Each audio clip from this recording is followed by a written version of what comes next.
Mesdames et messieurs, c'est un plaisir pour moi de vous retrouver pour le compte de ce grand direct à la une de l'actualité dans la province du Nord Kivu.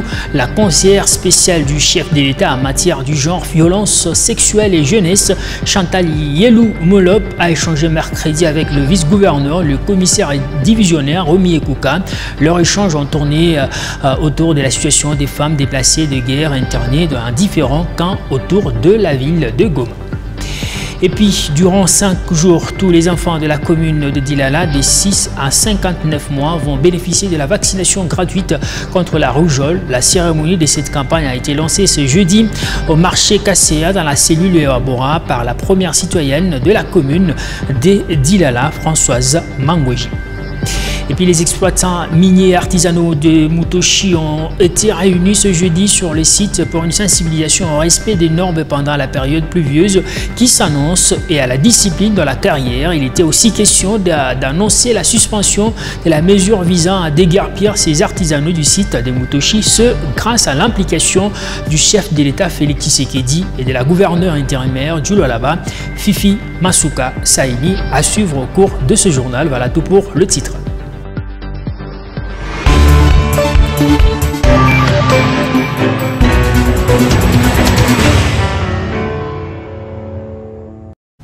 Commençons ce journal par la situation sécuritaire qui prévaut dans l'est de la République démocratique du Congo lors de briefing presse animé par Patrick Muyaya. Le vice-ministre en charge de l'Intérieur a fait le point de la mission gouvernementale effectuée à Goma après les manifestations du 30 août dernier. Pour Maître Patrick Kazadi, il y a eu effectivement des failles sécuritaires qui ont conduit à la dégénérescence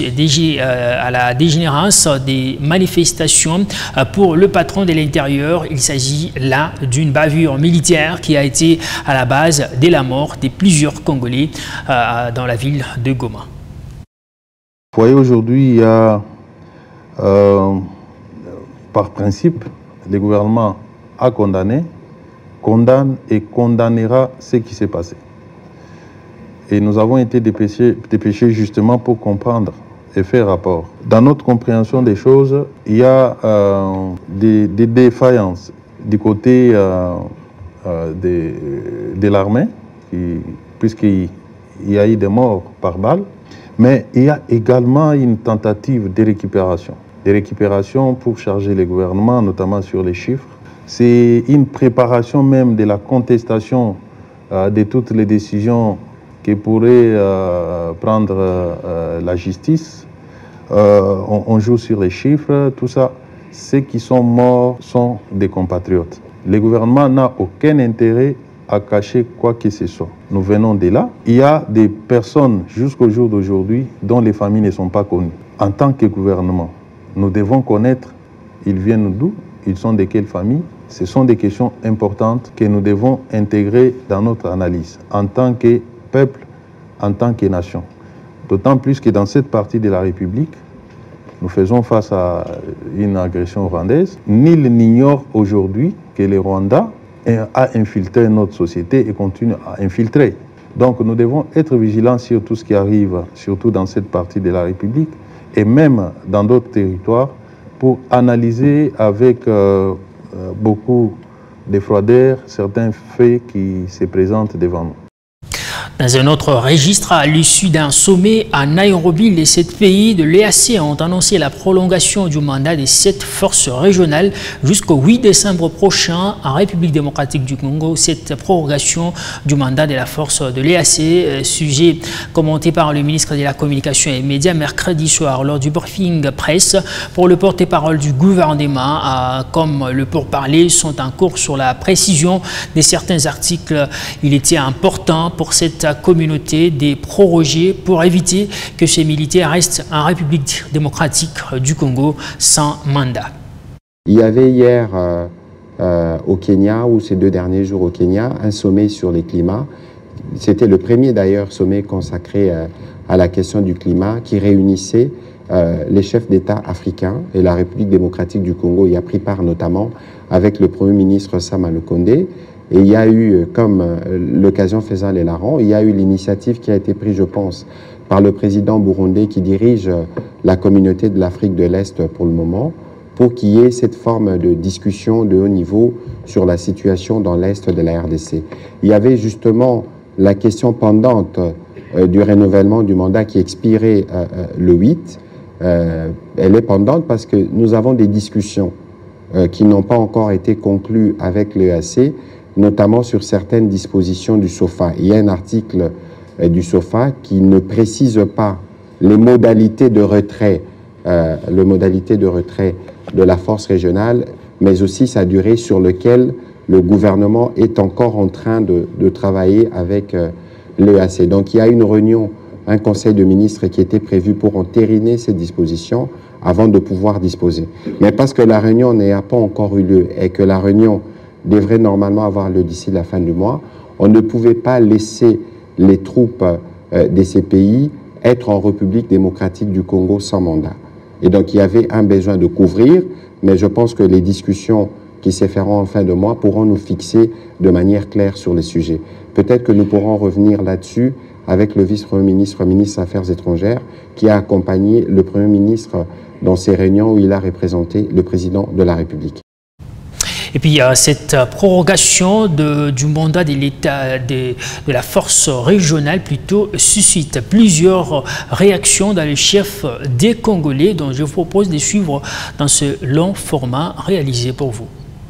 Pour Gustave Moulongoy, la perception que la communauté des États de l'Afrique de l'Est a de cette force est différente de celle de la population congolaise. Pour cette dernière, il y a enlisement sur les terrains alors que le premier pense que la situation évolue. Le porte-parole de l'EAC, bon, il semble que d'après eux, il y a évolution sur le terrain, il y a du progrès. C'est ce qu'ils ont dit, c'est ce qu'ils nous ont laissé entendre, qu'il y a progrès. Mais du côté congolais, nous ne voyons pas ce progrès. Donc il y a déjà deux sons de cloche assez différents.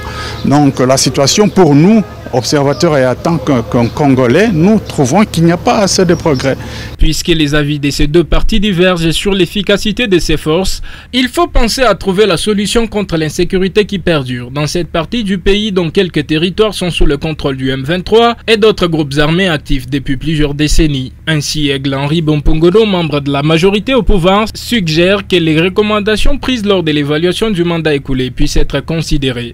S'il l'a fait, je pense qu'avec de nouvelles recommandations qui seront prises en compte, on peut constater un changement d'ici la fin du mandat. Sinon, dans les cas contraires, quel que soit l'EAC, quel que soit MONUSCO qui est au pays depuis des années, jusque-là, aucun assistant ne nous vole en aide d'une façon préférée ou souhaitée par le peuple congolais. Vous ne pouvez pas parler d'assister quelqu'un qui continue à vivre la même difficulté et qui justifie votre présence à ses côtés. C'est ça la grande question et l'inquiétude de tout un peuple. Ils doivent faire exactement leur mission parce que tout est défini dans les contrats, tout est défini avant qu'ils viennent. Je viens vous assister pour tel objectif. S'ils ne savent pas atteindre l'objectif défini dans l'esprit du contrat ou des ententes, je pense que c'est là vous un échec. L'unique solution contre l'insécurité est de compter sur les forces armées congolaises qui doivent être mises dans des conditions optimales, pense Goël Nkese, proche du pouvoir. C'est une déception pour ma personne parce que vous avez demandé de mon analyse. Nous sommes jeunes, nous n'avons jamais vu dans aucun pays du monde l'armée étrangère sauver un pays. Pour que l'on sauve un pays par des armées venant dans des pays étrangers, il doit y avoir d'abord la détermination, un bon plan, ainsi que le courage de l'armée nationale, ainsi que des dirigeants. Tant que l'on restaure, que l'on suive le processus de restauration de l'armée, comme le chef de l'État, il dit bien sûr qu'il est déterminé de voir notre armée aller de l'avant et devenir une puissance vraiment, mais nous sommes déçus de constater que ces gens vont encore rester au pays. Ils n'ont rien à faire et ils n'ont rien à porter depuis qu'ils sont au pays. Les gens continuent à être tués, nos villages continuent à être occupés. On s'est dit, bon, c'est pas important. Vraiment, pour moi, je trouve que c'est pas important. Il faut plutôt être prudent avant de signer des accords avec certaines organisations, mais aussi le gouvernement doit communiquer sur les motivations de cette autre prorogation, estime Gustave Moulongoy, analyste indépendant. Je crois qu'il faut être conséquent avec les accords que nous signons, avec, soit au niveau bilatéral ou multilatéral. C'est au niveau de la signature de ces accords-là que pose un problème. À partir du moment qu'on est déjà engagé pour sortir, ce n'est plus facile. Hein. Donc c'est pourquoi il faut réfléchir profondément et passer à travers le Parlement. On examine tous les contours d'une loi, de traité, et de manière à ce qu'une fois on aura signé, qu'on soit considéré pour consommer. Et maintenant qu'on a déjà signé, on voudrait maintenant sortir de ces accords-là. Ça devient un peu compliqué. Le gouvernement ne nous dit pas exactement pourquoi il doit prolonger alors qu'il y a insatisfaction de son côté. Donc le Congolais est entre les deux. Il ne voit pas tellement clair. Nous devons être édifiés, nous devons être éclairés par rapport même au contenu. C'est pourquoi nous disons qu'ils doivent partir. Et que quitte au président de retourner maintenant aux Congolais, qu'ils nous disent, voilà, ils ont prolongé pour 3 mois pour telle ou telle raison. Donc on ne doit pas prolonger de manière tacite sans nous dire pourquoi, alors que l'opposition elle-même, la position du gouvernement est de vouloir se débarrasser de cette organisation. Critiquée pour son inefficacité, la force de l'EAC qui opère dans l'Est de la RDC devra continuer son mandat jusqu'en début décembre. Pourtant sur le terrain, c'est le statu quo, comme d'aucuns l'attestent. Ce journal se poursuit. Mauvaise nouvelle pour un membre de la CENI en République démocratique du Congo, conformément au règlement administratif et financier de la centrale électorale que Mabikou Totokani, secrétaire exécutif de la CENI, venait d'être suspendu pour motif de faute administrative par Denis Kadima Kazadi, président de la Commission électorale nationale indépendante. Une sanction qui va durer 15 jours. Cette décision serait prise après avoir reproché à l'accusé plusieurs faits, notamment l'insubordination. Grâce Kalong. La nouvelle de la suspension du secrétaire exécutif de la CENI fait déjà le tour de la toile. Mabikou Totokani vient de couper d'une sanction de 15 jours. Denis Kadima suspend l'un de ses collaborateurs à 3 mois de la tenue des élections générales prévues au mois de décembre 2023 sur l'ensemble du territoire national. Denis Kadima Kazadi, président de la Centrale électorale nationale indépendante, a pris cette décision conformément au règlement administratif et financier de son institution. Selon Mediacongo.cd, la cohabitation entre Denis Kadima et Mabikou Totokani n'a jamais été facile. Les deux personnalités n'ont que rarement émis sur une même longueur d'onde, notamment au niveau d'éthique. Mabikou Totokani a même été soupçonné d'être celui qui aurait favorisé le fait que certaines machines d'enrôlement se soient retrouvées entre les mains de certains politiques, poursuit cette source. Mabikou Totokani, secrétaire exécutif de la CENI, avait pour charge au sein de cette institution d'appui à la démocratie de mettre en œuvre les décisions de la Commission électorale nationale indépendante, de coordonner les activités administratives et techniques des directions techniques des secrétariats exécutifs provinciaux et des antennes, de répercuter auprès des directions techniques des secrétariats exécutifs provinciaux et des antennes les différentes orientations, décisions et instructions de l'Assemblée plénière et d'éveiller à leur bonne exécution, ainsi que de préparer les dispositions pratiques de mise en œuvre des orientations, des décisions et instructions de l'Assemblée plénière ou du bureau renseigne politico.cd. Nous allons nous rendre dans la province du Nord Kivu où la conseillère spéciale du chef de l'État en matière du genre, violence sexuelle et jeunesse, Chantal Yelou Molop, a échangé mercredi avec le vice-gouverneur, le commissaire divisionnaire Romy Ekoukali Popo. Leurs échanges ont tourné autour de la situation des femmes déplacées des guerres internées dans différents camps autour de la ville. Suivez Chantal Yelou Molop, conseillère du chef de l'État, dans ce propos choisi pour vous par notre correspondant depuis Goma, Patrick Sialoa.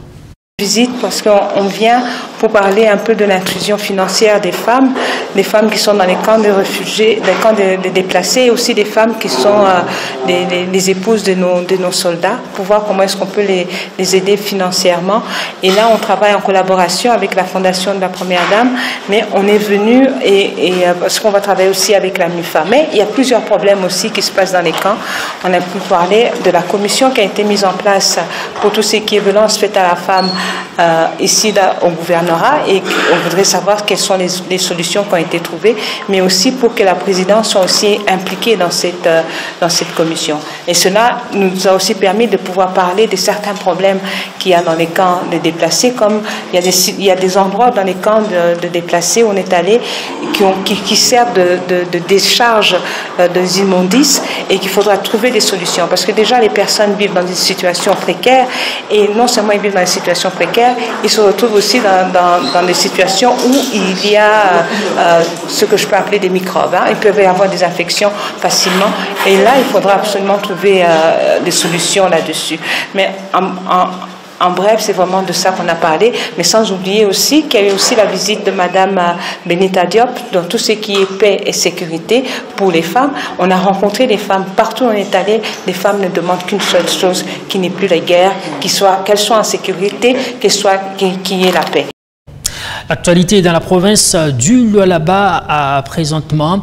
On va nous diriger vers l'hôtel des villes d'Ekolwezi pour ses réalisations à la tête de la mairie d'Ekolwezi et à travers ses différentes contributions dans la promotion des artistes musiciens de sa juridiction. Le maire d'Ekolwezi, Jacques Massengo Kindele, a été plébiscité et a reçu un diplôme de mérite de l'Union des musiciens du Lualaba, UMUL en abrégé, après avoir reçu son diplôme des mains du responsable de la structure. Le premier citoyen d'Ekolwezi a remercié la structure pour avoir suivi de près les réalisations de la mairie d'Ekolwezi à travers son leadership serviteur et a invité ceux qui l'ont honoré à ces jours à accompagner l'hôtel des villes d'Ekolwezi dans ses réalisations pour l'intérêt de la population de Kolwezi. Suivez Maître Jacques Massengo Kindele dans ce rendu. Grâce à sa gestion limpide à la tête de la ville de Kolwezi et ses œuvres dans l'intérêt de la population de sa juridiction, Maître Jacques Massengo Kindele a été plébiscité d'un diplôme de mérite par l'Union des musiciens du Lualaba UMUL en sigle, car ayant marqué la culture pour ses multiples contributions inestimables au développement de la ville de Kolwezi comme une personnalité influente et œuvrant dans la protection de l'environnement de la population et bon collaborateur des artistes musiciens. C'est en ces qualificatifs que le premier citoyen de la ville a reçu son diplôme de mérite dans les mains du président de cette structure et œuvrant dans la promotion des artistes musiciens de la province du Lualaba en général et ceux de la ville de Kolwezi en particulier. UMUL atteste ces jours avoir publicité Monsieur le maire de la ville de Kolwezi, Maître Jacques Massengo Kindele, ayant marqué la culture par ses multiples contributions inestimables au développement de la province du Lualaba comme une personnalité influente œuvrant dans la protection environnementale de la population de sa juridiction et bon collaborateur des artistes musiciens. En foi de quoi, le présent diplôme lui est décerné pour valoir ce que de droit. Touché par ce énième diplôme qui vient s'ajouter parmi tant d'autres, le maire de Kolwezi s'est saisi de l'occasion pour remercier la structure UMUL pour avoir un œil regardant sur les réalisations de la mairie de Kolwezi à travers son leadership serviteur. Au nom de tous les agents et cadres de notre administration de l'Union des musiciens du Lualaba, nous sommes aussi les bénéficiaires de vos œuvres de soutenir les artistes musiciens, car aujourd'hui, depuis longtemps, encore une fois, félicitations. Junior Boutondo, président de l'UMUL, justifie les choix portés sur l'autorité numéro 1 de la ville, Maître Jacques Massengo Kindele, d'une personnalité qui se soucie du bien-être social de sa population et à travers sa contribution à la promotion des artistes musiciens de sa juridiction, d'où ce diplôme lui est décerné. Ça me va tout droit au cœur. Je vous remercie très sincèrement pour les choix que vous avez portés sur notre modeste personne. En tout cas, merci beaucoup. Grâce à son leadership serviteur et ses réalisations inestimables à travers la ville de Kolwezi, Maître Jacques Massengo Kindele est apprécié par ses administrés et ceux d'ailleurs qui lui témoignent leur reconnaissance à travers différents prix de mérite.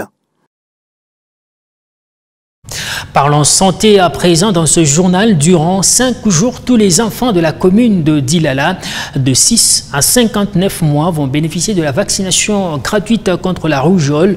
La cérémonie de cette campagne a été lancée ce jeudi au marché Kasséa dans la cellule Ewa Bora par Françoise Mangweji, bourgmestre de Dilala. Elle a saisi cette occasion pour inviter tous les parents de sa municipalité de faire vacciner leurs enfants afin de les protéger contre cette maladie. Françoise Mangweji, bourgmestre de la commune de Dilala, a officiellement lancé ce jeudi 7 septembre 2023 la campagne de vaccination contre la rougeole qui concerne les enfants des 0 à 59 mois.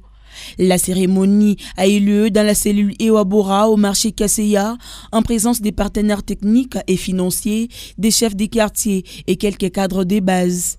Prenant la parole, le médecin-chef de la zone de santé d'Ilala a adressé un tableau sombre de cette maladie tout en remerciant l'implication de la bourgmestre de la commune de Dilala, Françoise Mangouji, pour l'éradication de la rougeole. En 2022, certaines provinces, dont la province du Lualaba, ont continué à notifier des cas suspects et de décès dus à la rougeole. Ce qui veut dire que l'épidémie n'est pas totalement maîtrisée. Et au premier semestre 2023, la zone de santé de Dilala a notifié 142 cas suspects de rougeole. Soucieux de protéger sa population, le ministère de la Santé publique, au travers de la division provinciale de la santé, organise la vaccination contre la rougeole dans toutes les zones de santé en général et dans celle de Dilala en particulier. Mesdames et messieurs, vacciner, c'est aimer, vacciner, c'est protéger, dit-on. La vaccination reste et demeure la seule action pour protéger nos enfants et prévenir contre la rougeole. Je ne saurais clore mon propos sans remercier Madame le bourgmestre, Madame Mangouji Françoise, pour son implication et sa participation active dans les activités de santé dans notre zone. Françoise Mangouji a pour sa part invité les parents de sa juridiction et de ses environs à faire vacciner massivement les enfants.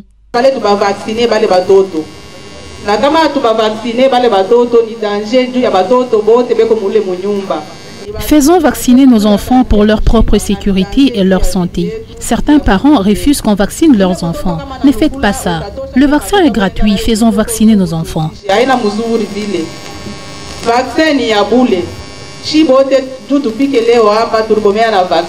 L'autorité communale a symboliquement assisté à la vaccination de quelques enfants. Une délégation composée des techniciens de l'Assemblée provinciale du Lualaba et du coordonnateur du Centre congolais de lutte anti-mine, John Tshiswaka, a inspecté les maisons touchées par les minages de l'entreprise minière Comus sur les avenues Ntambwe Munana 1 et 2. L'urgence s'impose pour sauver des vies dans cette partie de la ville de Kolwezi. La situation que traversent les habitants des avenues Ntambwe Munana 1 et 2, derrière la ville commerciale de Kolwezi, inquiète l'organe délibérant du Lualaba. C'est jeudi 7 septembre 2023, une équipe technique de l'Assemblée provinciale du Lualaba et les centres congolais de la lutte anti-mine ont été sur place pour inspecter les dégâts que causent les explosifs de l'entreprise Comis. On ne peut pas rester ici vu que nous sommes en danger. Qu'ils nous délocalisent. Le pire est à craindre. Les dégâts qui se passent sur ces quartiers ici, c'est vraiment très terrible. Alors nous y avons effectué une descente pour voir tout ce qui se passe. En tout cas, c'est vraiment très terrible. Comis doit cesser d'utiliser les explosifs ou soit il doit faire le tout pour indemniser toute la population se trouvant de ces coins pour qu'ils puissent partir ailleurs. Parce que la situation est tellement grave et que la solution en toute urgence est vraiment envisageable.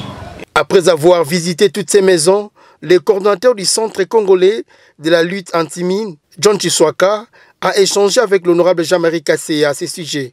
Je suis très content parce qu'ils ont vu, ils ont palpé la réalité sur le terrain.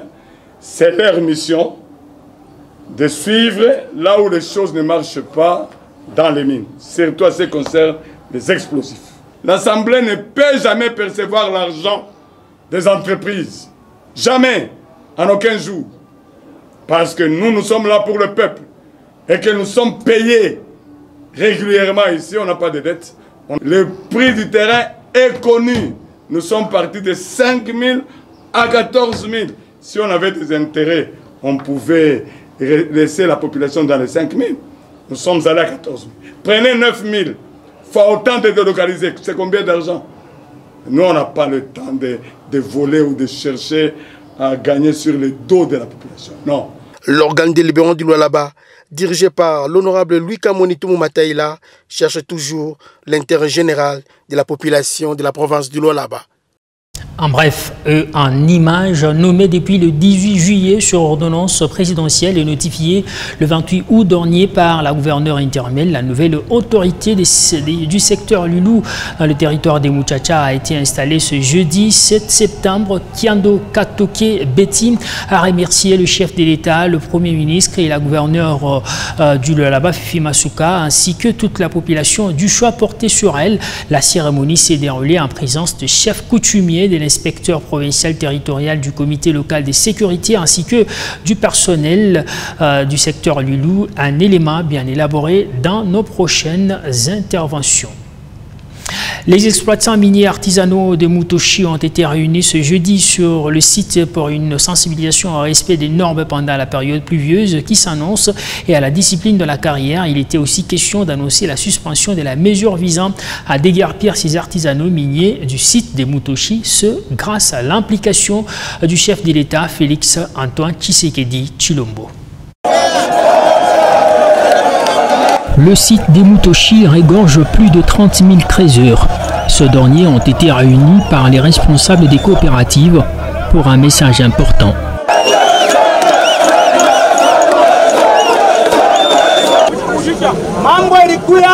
Il a été décidé de nous déguerpir de cette carrière.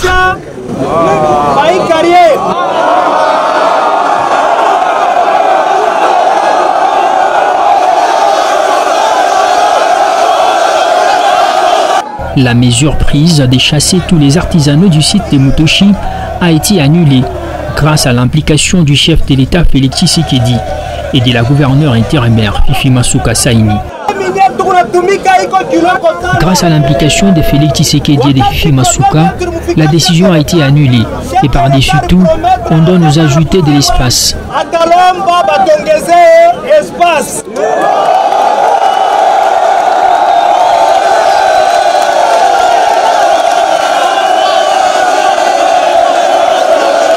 Ce message a suscité un ouf de soulagement pour ces artisanaux miniers. En outre, ils ont été sensibilisés à la protection des galeries pendant la période pluvieuse qui s'annonce et à ne pas céder à toutes sortes de manipulations.